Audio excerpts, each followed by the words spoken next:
અત્યારે આવી ગયા છીએ લોર ગામ ખેડૂત પાસે સણાના ફિલ્ડમાં.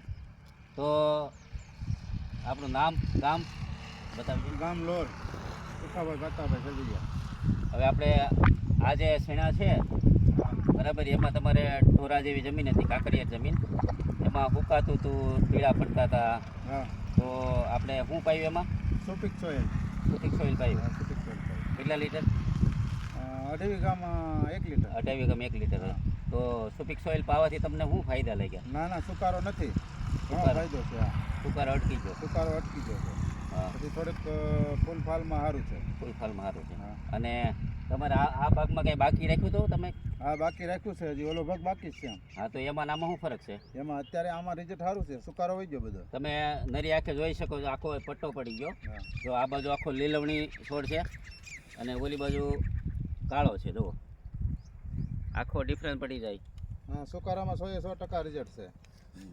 સુકારામાં, ફાલ ફૂટમાં. હા, અને તમે આ જમીન છે ને,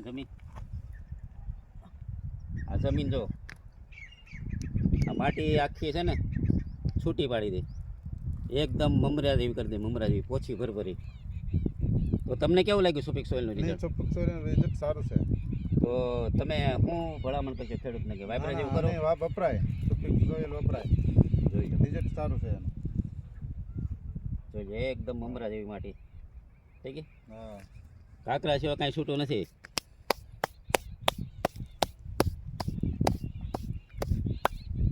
તો હવે તમારે બીજા પાકમાં તમે આ વાપરશો? હા, બીજા હજી અમારે છીણા બાકી છે, એમાં વાપરશું અમે. સુપિક સોઇલ વાપરવું જ છે. અને ખેડૂતને ભલામણ કરશો કે હા, ભાઈ વાપરા જેવું? હા, વપરાય, રિઝલ્ટ બહુ સારા છે એના. અમારે આ તમારે શેણા કેટલા વીઘાના છે? આ છે 10 વીઘાના. 10 વીઘાના છે ને આમાં 2 વીઘામાં પાયું હતું ને? આ 2 વીઘામાં જ ખાલી પાવી છે. છે. બાકી હજી બધું બાકી છે, એમાં પાવાનું જ છે. હા, પણ તમે જો નરી આંખે જો આખો ગઢ પડી જાય છે.